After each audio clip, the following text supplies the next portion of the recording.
Hello friends, स्वागत है आप सभी का हमारे चैनल इजी लर्न पर। अगर आपने अभी तक हमारे यूट्यूब चैनल को सब्सक्राइब नहीं किया है तो सब्सक्राइब कर लीजिए और नीचे दिए गए बेल आइकन पे क्लिक कर लीजिए। तो आइए दोस्तों, स्टार्ट करते हैं। आज का हमारा टॉपिक है process failure modes and effect analysis, यानी कि PFME है। आज हम PFME कैसा इजी वे में बना सकते हैं, कैसा क्या क्या उसका एप्लीकेशन है, PFME का हिस्ट्री क्या है, कहाँ से वो आया था, और उसका जो सेवरिटी रेटिंग्स है उसके बारे में आज ओवरव्यू करेंगे। तो आज का हमारा टॉपिक में जो सबसे पहले हम लोग देखेंगे हिस्ट्री ऑफ FME है, failure modes and effect analysis का हिस्ट्री क्या है। नेक्स्ट हम देखेंगे व्हाट इज़ FME, FME क्या है और FME का टाइप्स क्या क्या है, कितने प्रकार का FME हम लोग बना सकते हैं वो। उसके बाद हम देखेंगे कि पर्पज़ क्या है FME का। FME बनाना है तो उसका कुछ एप्लीकेशन भी हम लोगों को होना चाहिए। नेक्स्ट है PFME का बेसिक्स देखेंगे, जो हमारा process failure modes and effect analysis है उसका बेसिक्स देखेंगे, क्या है बेसिक्स में क्या क्या आता है, क्यों चाहिए PFME, क्यों करना चाहिए हम लोगों को। नेक्स्ट है हाउ टू प्रिपेयर PFME, ये इजी वे में हम लोग कैसा PFME बना सकते हैं। हर एक लिंकेज देखेंगे कि फेल्योर मोड्स कैसा है, उसका इफेक्ट क्या होता है, उसका एनालिसिस कैसा करना है, क्या क्या कॉजेस है और कहाँ से लेना है हम लोगों को कॉजेस, वो भी देख लेंगे। उसके बाद में FME का जो RPN नंबर होता है, रिस्क प्रायोरिटी नंबर जिसे बोलते हैं हम लोग, कि हमारा जो प्रोसेस है वो कितना रिस्की है, कितने उसका रैंकिंग है, कितना हम लोग उसको कौन सा पहले प्रोसेस लेना चाहिए जिसको हमको सुधारना है, वो RPN नंबर से जो समझता है उसके बारे में भी हम लोग थोड़ा बहुत ओवरव्यू कर लेंगे इस वीडियो में। इसका डिटेल वीडियो मैं नेक्स्ट टाइम बनाऊंगा। नेक्स्ट हमारा जो वीडियो है उसमें मैं RPN के बारे में भी बताऊँगा। तो ये FME जो है वो फर्स्ट यूज़ हुआ था एरोस्पेस इंडस्ट्री में। जो अपोलो का नासा जब अपोलो का ट्रायल कर रहा था उस टाइम में उन्होंने पहले FME बना लिया कि क्या क्या फेल्योर मोड्स आ सकते हैं। क्यों अभी जो हम लोगों को चांद पे जाना है तो उससे पहले उधर जाके तो कुछ नहीं करेगा, इधर से फेल्योर मोड्स क्या क्या हो सकते हैं, और अगर फेल्योर मोड कुछ आता है उसको पहले तो प्रिवेंट कैसे करना है, अगर प्रिवेंट नहीं हुआ तो उसको फिर उधर जाके कैसे सॉल्व कर सकते हैं हमारे एस्ट्रोनॉट्स। उसके लिए उन्होंने अपोलो मिशन में सबसे फर्स्ट टाइम उन्होंने यूज़ किया है इसको। उसके बाद में 1974 में नेवी डेवलप किया है MIL स्टैंडर्ड जो है उनका 1629 regarding the use of FME।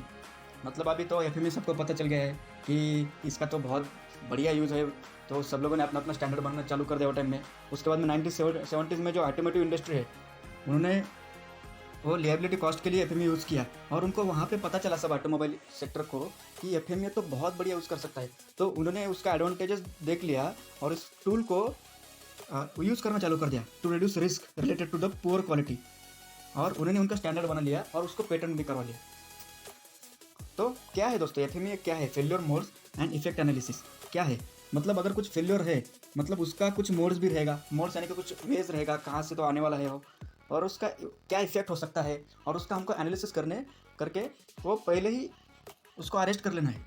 ये नहीं है कि हमको बाद में अगर कुछ प्रॉब्लम आता है और उसको हम लोगों को अरेस्ट करना है बाद में, नहीं, हम लोगों को प्रोसेस स्टार्ट करने से पहले ही FME करना है और थॉट प्रोसेस करना है, ब्रेनस्टॉर्मिंग करना है कि हम लोग इसको पहले ही कैसे रोक सकते हैं, मुझे प्रोसेस में नहीं चाहिए because it is impact to my cost.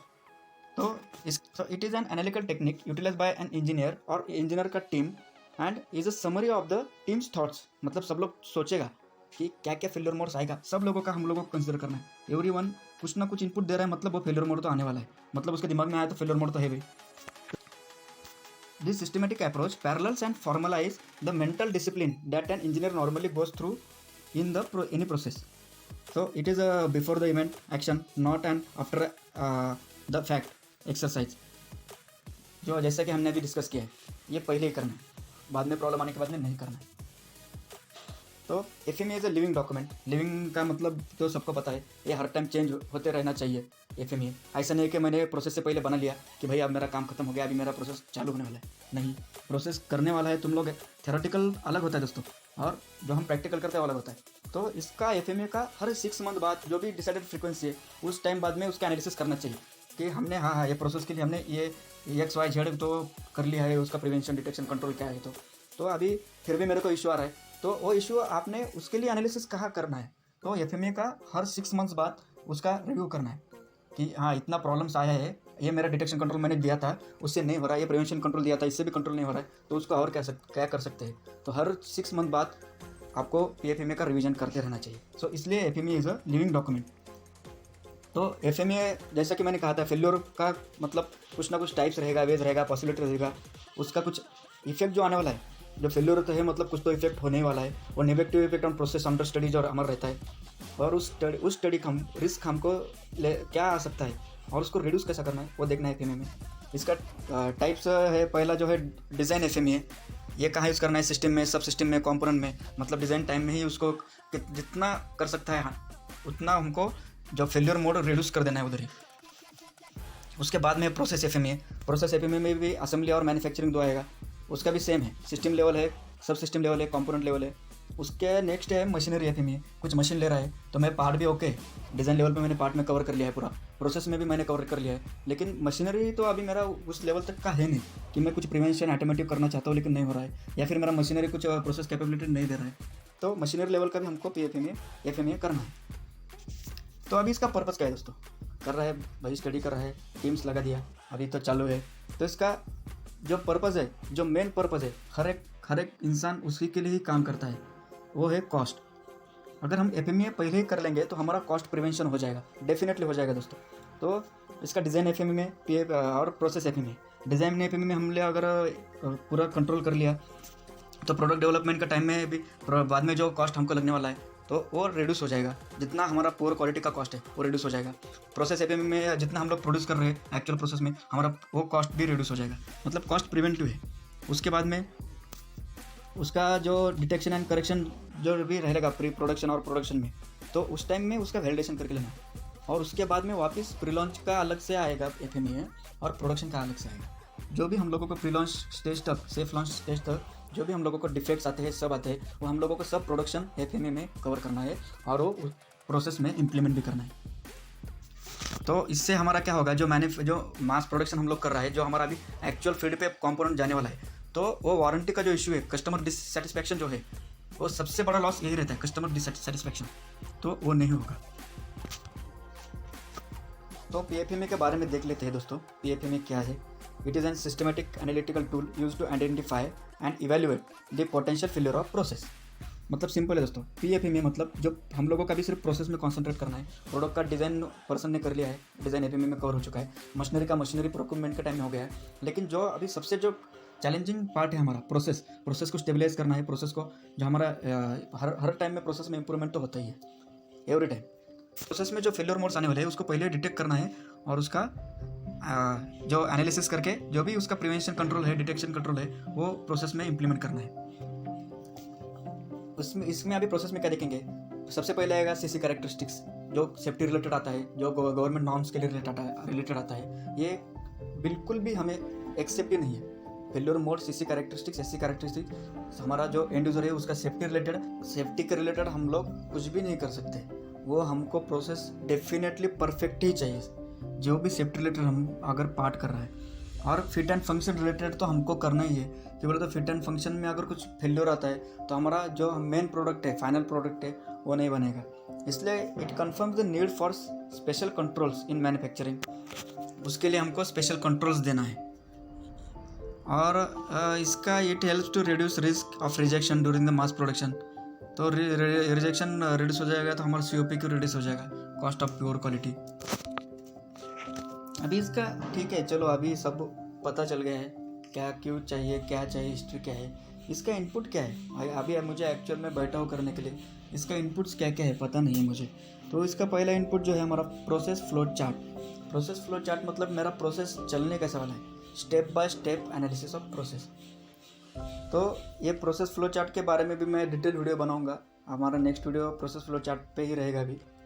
तो उसमें हम लोग प्रोसेस फ्लो चार्ट के बारे में डिटेल देख लेंगे।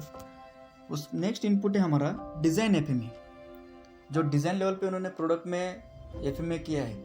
क्या बोले तो पीएफएमए में जो सेवरिटी रेटिंग आता है, जो कस्टमर के लिए एंड पे जो भी इश्यूज आने वाला है, इफेक्ट क्या क्या आने वाला है, वो सेवरिटी रेटिंग्स हम लोगों को डिज़ाइन एफएमए से ही मिलेगा। नेक्स्ट है प्रोडक्ट एप्लीकेशन। जैसे कि मैंने कहा था कि ये इस प्रोडक्ट का एप्लीकेशन कहाँ है, प्राइमरी फंक्शन कर रहा है हमारा प्रोडक्ट सेकेंडरी फंक्शन कर रहा है, सपोर्टिव फंक्शन कर रहा है, तो उसके बारे में हम लोगों को नॉलेज होना चाहिए process failure mode effect analysis के टाइम में। क्यों बोले तो लर्निंग्स में हमने क्या क्या सीखा है, क्या क्या प्रोडक्ट हमको चैलेंज दे सकता है प्रोसेस के टाइम में, क्या क्या रिजेक्शन हमने फेस किया है, क्या क्या कस्टमर कंप्लेंट्स हमने फेस किया है, वारंटी इश्यूज कुछ हमने फेस किया है, तो वो भी हमारे लिए पास्ट लर्निंग है दोस्तों। नेक्स्ट है हमारा कस्टमर कंप्लेंट्स। जैसे कि मैंने कहा था, कस्टमर कंप्लेंट्स नहीं आना चाहिए। हर कंपनी का एक टारगेट रहता है कि 0 कस्टमर कंप्लेंट्स, और वो हमेशा होना चाहिए। कस्टमर कंप्लेंट्स बहुत कॉस्ट के लिए इम्पैक्ट रहता है दोस्तों। नेक्स्ट है हमारा प्रोसेस टूलिंग। ये भी इनपुट है दोस्तों। लास्ट टाइम हमने क्या टूल यूज़ किया था, अभी क्या टूलिंग हमको चाहिए, प्रोसेस कैसा करना है, कौन सा टूल चाहिए। मुझे अगर टॉलरेंस विदिन 22 माइक्रॉन में है, 50 माइक्रॉन में है, तो मुझे उधर पीसीडी रिमर यूज़ करना पड़ेगा कोई होल गिराने के लिए। उधर मैं ड्रिल तो नहीं डाल सकता हूँ, उधर मैं एचएस का ड्रिल नहीं डाल सकता हूँ, मेरा मटेरियल देखना पड़ेगा मुझे। इसलिए प्रोसेस टूलिंग बहुत इंपॉर्टेंट है। नेक्स्ट हमारा जो है इनपुट, वो है पीपल ऑपरेशनल एक्सपीरियंस। एक्सपीरियंस भी बहुत इंपॉर्टेंट है इसमें। कौन से मशीन पे करना है, कौन से स्टेज पे हमको करना है, ऑपरेशन सीक्वेंस क्या होना चाहिए, जिससे हमें अच्छा क्वालिटी प्रोडक्ट मिले। तो इसलिए पीपल का ऑपरेशनल एक्सपीरियंस बहुत ज़रूरी है इसके लिए। नेक्स्ट हमारा जो PFME है, प्रोसेस हिस्ट्री। अभी तक का हमारा प्रोसेस रिलेटेड क्या क्या इशू है, क्या प्रोसेस रिलेटेड क्या फेस किया है, which parameter we are controlling is more easy. इसके लिए हमको प्रोसेस हिस्ट्री पता होना चाहिए। मतलब अगर मुझे कुछ RA वैल्यू फेस करना है तो उसके लिए मुझे कौन सा कटर लगने वाला है, उसके लिए मैं कैसे उसको कर सकता हूँ, मेरा वे ऑफ कटिंग डायरेक्शन क्या होना चाहिए। तो प्रोसेस हिस्ट्री के बारे में भी इनपुट होना बहुत ज़रूरी है। नेक्स्ट जो हमारा कस्टमर स्पेसिफिक रिक्वायरमेंट, अगर कस्टमर का कुछ स्पेसिफिक रिक्वायरमेंट है तो मतलब अगर मुझे RA वैल्यू तो देना है, लेकिन कस्टमर का रहता है कि मुझे हैश पैटर्न भी चाहिए, तो this is a customer specific requirement in the process. उसको भी हमको PFME में कंट्रोल मतलब कि PFME में कंसिडर करना चाहिए। तो आउटपुट क्या है, ठीक है, अभी इनपुट तो मुझे मिल गया PFME से, तो इनपुट मिला है मतलब कुछ तो आउटपुट रहेगा। तो इसका सबसे पहला आउटपुट जो है, इससे हमको RPN पता चलेगा, रिस्क प्रायोरिटी नंबर। मतलब क्या है कि हमारा कौन सा प्रोसेस में कितना पुअर डिटेक्शन रेटिंग्स है, कितना पुअर डिटेक्शन है, कितना पुअर प्रिवेंशन है, ये हमको इससे पता चलेगा। और हमको उधर ज़्यादा काम करना है। मतलब मेरा RPN ज़्यादा आ रहा है तो मुझे उसी चीज़ पे फोकस करके पहले उसको रिड्यूस करना है। रिस्क प्रायोरिटी नंबर मुझे कम करना है। PFME का यही टारगेट है, और इसको हर 6 मंथ बाद हमको वैलिडेट करते रहना चाहिए। Action control for each failure mode, ये हमारा सेकंड आउटपुट है। PFME हम लोग कर रहे हैं, फेल्योर मोड पता चल गया, उसका इफेक्ट पता है, उसका कॉजेज भी हमको अगर हमको फेल्योर मोड पता है तो कॉजेज भी जो हमारे एक्सपीरियंस पर्सन्स है उनको पता है क्या क्या कॉजेज हो सकता है। तो उसका भी कॉजेज तो पता है, तो हमको उस कॉजेज को रिड्यूस करने के लिए प्रिवेंशन में काम करना है, डिटेक्शन में काम करना है। तो इसलिए कंट्रोल एक्शन हमको PFME से मिल जाएगा। हमारा नेक्स्ट आउटपुट है inspection report and frequency to checking, बराबर ना। ये भी बहुत ज़रूरी है। अगर मेरा कस्टमर के पास ये CC पैरामीटर है, क्रिटिकल कैरेक्टरिस्टिक्स है, तो मुझे उधर 100% इंस्पेक्शन लगाना पड़ेगा।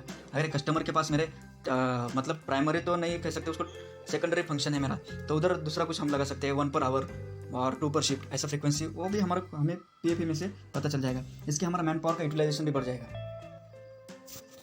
उसके बाद में हमारा है कि इफेक्टिव प्रिवेंशन एंड डिटेक्शन पोका के लिस्ट मिल जाएगा हमको। हाँ, अभी मुझे कहाँ पोका के लगाना है, कहाँ मुझे नहीं लगाना है, कहाँ मैं मतलब ओनली चेकलिस्ट से काम चला सकता हूँ, कहाँ मुझे पूरा ऑटोमेशन पोका के लगाना है, कहाँ मुझे लिंकेज करना है, इंटरलिंक करना है, वो सब इसमें से हमको PFME से मिल जाएगा। तो अभी आप जो स्क्रीन पे देख रहे हैं एक फॉर्मेट है PFME का। तो मैं आपको अभी सिंपल वे बताऊंगा कि PFME फिल कैसा करना है। जो फॉर्मेट है PFME का वो फिल कैसा करना है। ये ISO स्टैंडर्ड का 4th एडिशन का PFME का फॉर्मेट है। इसके बाद में अभी नेक्स्ट रिवीजन भी हुआ है, VDAIG में भी अभी 1st एडिशन आ गया है, लेकिन उसको इम्प्लीमेंट होने में अभी टाइम लगेगा। तो उस पर भी मैं डिटेल वीडियो बनाऊंगा दोस्तों नेक्स्ट। और सबसे पहले अगर आपने अभी तक चैनल को सब्सक्राइब नहीं किया है तो प्लीज़ कर लीजिए दोस्तों। तो आइए PFME का बारे में अभी कैसा उसको फिल करना है फॉर्मेट वो देख लेते हैं। इसमें मैंने एक टैपिंग का ऑपरेशन लिया है, M5 टैपिंग है। सबसे पहले जो हमारा प्रोसेस नंबर, ये हमेशा OP10 से स्टार्ट होता है, ऑपरेशन 10, 20, 30, 40 ऐसे हम लोग लेते हैं इसको। उसका जो नेक्स्ट कॉलम है उसमें प्रोसेस फंक्शन है। प्रोसेस का अभी कौन सा फंक्शन का प्रोसेस चल रहा है हमारा, मतलब अभी इसमें जो जैसे दिया है हमने टैपिंग करना है 2 साइड में, बराबर दोस्तों। अभी उसका वो प्रोसेस टैपिंग तो करना है, उसका रिक्वायरमेंट क्या है, प्रोडक्ट कैरेक्टरिस्टिक्स क्या है, मुझे M5 × 0.8 का टैपिंग करना है, ठीक है, M5 का टैपिंग करना है। अभी उसका M5 का टैपिंग में करते टाइम में हम लोगों का फेल्योर मोड्स क्या क्या आएगा, मुझे तो पता है मेरा रिक्वायरमेंट तो M5 × 0.8 जो मेरा स्पेसिफिकेशन है इसमें मेरा टैपिंग आना चाहिए। तो फेल्योर मोड क्या आएगा, मेरा टैपिंग ओवर साइज हो जाएगा या फिर टैपिंग अंडर साइज हो जाएगा, बराबर ना। तो अभी टैपिंग ओवर साइज हो जाएगा तो उससे मेरे को क्या इफेक्ट होने वाला है, जो पोटेंशियल इफेक्ट ऑफ फेल्योर है उससे मेरे को क्या इफेक्ट होने वाला है, बराबर ना। मतलब टैपिंग तो फेल्योर मोड हो जाएगा, मेरा ओवर साइज हो गया तो इससे कुछ ना कुछ तो इफेक्ट आएगा। ये इफेक्ट मेरा NP में आएगा नेक्स्ट प्रोसेस में, मतलब उसी सब्सिक्वेंट प्रोसेस में वन टाइम जो हम कर रहे हैं मशीन में उसमें। और उसके बाद में OEM के साइड में क्या आएगा मेरा कस्टमर जो है, और एंड यूज़र जो एक्चुअल एंड यूज़र यूज़ करने वाला है उसके पास में भी क्या आएगा। ये हमको जो अभी जो हमने पिछले साइड में डिस्कस किया था कि हम लोगों को एप्लीकेशन पता होना चाहिए प्रोडक्ट का क्या है। तो NP में अभी N5 टाइपिंग का देखेंगे तो NP में तो कुछ नहीं है मेरा, तो उसके बाद में टाइपिंग हो जाएगा, साइकिल खत्म हो जाएगा।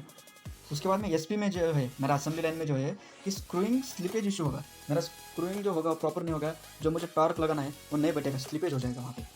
तो इससे अगर उधर मेरा कंट्रोल नहीं है अगर एग्जांपल, तो मेरा कस्टमर के पास भी वो पार्ट जा सकता है। तो हम लोगों को इफेक्ट भी उसको कंसिडर करना है पड़ेगा कि OEM के पास जाने के बाद में क्या होगा। ड्यू टू लूज फिटमेंट क्या है इसमें, due to loose fitment cause in assembly function error. अभी लूज फिटमेंट है तो मेरा कस्टमर के पास जाने के बाद में फंक्शन में एरर तो होने वाला है, कुछ ना कुछ, पता नहीं मुझे अभी कि क्या होगा, लेकिन कुछ ना कुछ तो एरर तो 100% होने वाला है। और एंड यूज़र में क्या होगा कि कस्टमर के पास से भी अगर स्किप हो गए एंड यूज़र के पास चला गया तो एंड यूज़र का वारंटी इशू आ सकता है, और वारंटी इशू आएगा तो ये बहुत क्रिटिकल है दोस्तों। अगर मैं एग्जांपल मैंने अगर 2 व्हीलर खरीदी किया है और उसमें मेरे को कुछ इशू आ जाएगा तो ये बहुत बड़ा इम्पैक्ट है कंपनी को। वो रिपेयर तो करके देगा आपको नया, उनको कुछ प्रॉब्लम नहीं है, 1 लाख रुपये खर्चा करने को प्रॉब्लम नहीं है उनको नया देने के लिए भी आपको, लेकिन आप जो उनके बारे में जो थिंकिंग है वो आपका डिफरेंट हो जाएगा, आप अपने दोस्तों को बताएगा तो उनका पूरा जो मार्केट का जो ब्रांड है उसका नाम खराब हो सकता है।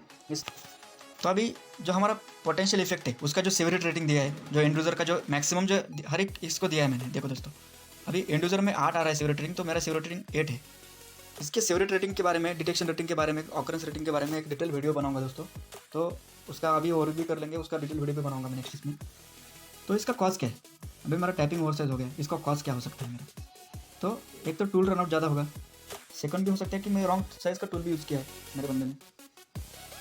तो अभी ऐसा टूल रनआउट, अभी कॉस्ट तो लिखा मैंने, 2 कॉज है, टूल रनआउट मोर, ऐसा टूल रनआउट मोर की वजह से कितना रजिस्ट्रेशन अभी तक आया है पास्ट हिस्ट्री, वो हम लोगों को उसके हिसाब से लाइक्हुड रेटिंग देना है, जो स्टैंडर्ड टेबल है हमारा ऑकरेंस रेटिंग का। तो अभी इसमें से 3 दिया है, मतलब कि हाँ आता है 1000 में 1 टाइम्स एक बार हो जाता है रनआउट मोड। इसका करंट कंट्रोल प्रिवेंशन क्या दिया है, tool setting done only by authorise person tool setting करना चाहिए। तो देख लीजिए दोस्तों, ये फॉर्मेट आप एक बार ध्यान से समझ लीजिए। प्रोसेस नंबर डाला मैंने सबसे पहले, उसके बाद में प्रोसेस फंक्शन क्या है वो लिया, प्रोसेस फंक्शन में मैं क्या क्या प्रोडक्ट पैरामीटर्स है, इसमें अभी एक ही है, कुछ प्रोडक्ट में हमको ज़्यादा आएगा। एग्जाम्पल एक प्रोसेस का फेल्योर मोड कंसिडर करना है, एवरी फेल्योर मोड कंसिडर करना है, उस फेल्योर मोड का इफेक्ट लेना है, उस इफेक्ट का सेवरिटी कितना है वो लेना है, क्लास लेना है, कौन सा क्लास में है, SC है, CC पैरामीटर है और जनरल पैरामीटर है। अभी उसके लिए क्या क्या कॉजेस हो सकते हैं, फेल्योर मोड का क्या क्या कॉजेस है वो हम लोगों को उसके नेक्स्ट कॉलम में लेना है। उस कॉजेस की वजह से अभी तक कितना बार हमारा फेल्योर हुआ है वो ऑकरेंस रेटिंग में लेना है, और उस कॉजेस को प्रिवेंशन कैसा करना है, वो कॉज आए ही नहीं उसके लिए प्रिवेंशन क्या करना है वो नेक्स्ट कॉलम में देना है, और उसके लिए डिटेक्शन क्या करना है, राइट। तो डिटेक्शन रेटिंग भी इसमें दिया है, डिटेक्शन रेटिंग जो लाइक्हुड टेबल है हमारा स्टैंडर्ड टेबल जो ISO से है वो डिटेक्शन रेटिंग करना है। उसके बाद में हमको RPN नंबर कैलकुलेट करना है, जो भी RPN नंबर हायर होगा तो उसके लिए हमको रिकमेंडेड एक्शन भी लेना है, कौन करने वाला है वो भी देखना है, कब तक करेगा, क्या क्या एक्शन लेने वाला है। और उसके बाद में हमारा सेवरिटी ऑकरेंस रेटिंग तो चेंज नहीं होगा, डिटेक्शन रेटिंग तो कम हो जाएगा, तो उसके बाद में RPN हमको चेक करना है।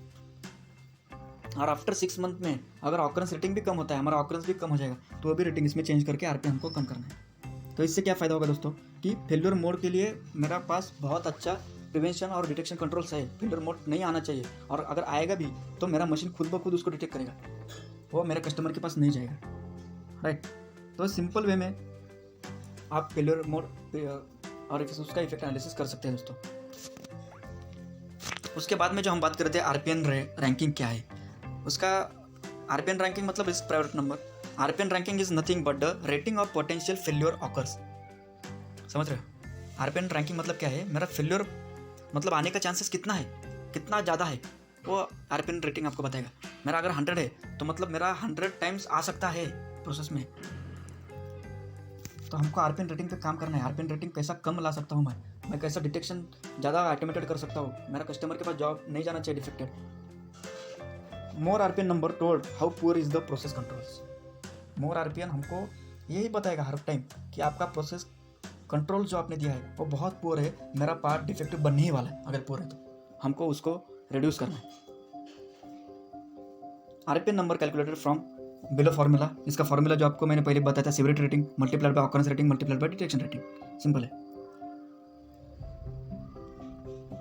अभी सेवरिटी रेटिंग का जो आप टेबल देख रहे हैं इसमें वो स्टैंडर्ड है, अभी उसका अगर हाई सेवरिटी रेटिंग अगर हाई एक्सट्रीम है, जो 9 और 10 आपको दिख रहा है, उसमें मेरा एंड यूज़र को इंजरी नहीं आना चाहिए, मतलब सेफ्टी रिलेटेड है, मेरा गवर्नमेंट का कुछ लॉज वगैरह नहीं उसके ब्रेक होना चाहिए। 7 और 8 है वो हाई है, मतलब मेरा फेलियर मोड हो सकता है, फंक्शन काम नहीं करेगा मेरा कंपोनेंट का, और एंड यूज़र से वारंटी इशू आएगा। तो 7 और 8 में आपको देना है लाइक्विड, जो भी आपका आएगा वो लाइक्विड लेना है। मॉडरेट रेटिंग है 4, 5, 6 के बीच में, फंक्शन रिलेटेड कुछ इशू आता है तो लो है, मतलब मैं ओनली सपोर्टिव फंक्शन है, काम किया भी तो कुछ नहीं भी किया तो मेरा इतना ज़्यादा इम्पैक्ट नहीं आने वाला है।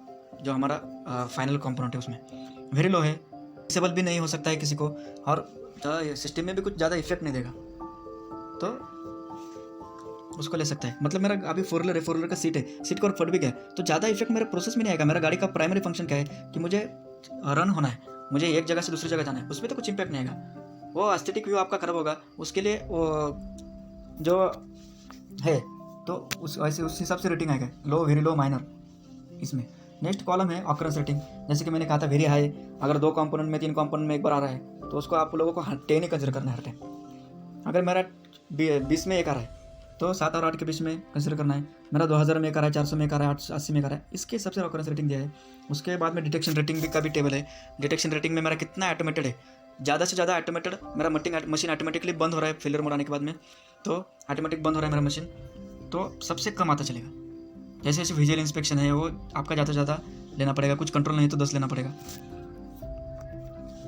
तो इस हिसाब से PFMA का हम लोग मल्टीपल यूज़ है, हम मल्टीपल टाइम्स में हमारा डेली लाइफ में भी PFMA को यूज़ कर सकते हैं। उसको पहले डिटेक्ट करके हम लोग जो फेलियर मोड्स आने वाले उसको पहले डिटेक्ट करके उस पर प्रिवेंशन कंट्रोल एक्शन ले सकते हैं। हम डेली यूज़ में यूज़ करते हैं, ये स्टैंडर्ड फॉर्मूले में फिल करना है ओनली। तो थैंक यू दोस्तों, अगर अभी तक आपने हमारे चैनल को सब्सक्राइब नहीं किया है तो ज़रूर कीजिए। हम लोग ऐसे ही नए नए वीडियो आपके लिए बनाते रहेंगे। आप हमें अगर सब्सक्राइब करते जाएंगे, लाइक करते जाएंगे तो हमारा हौसला भी बना रहेगा दोस्तों। Thank you.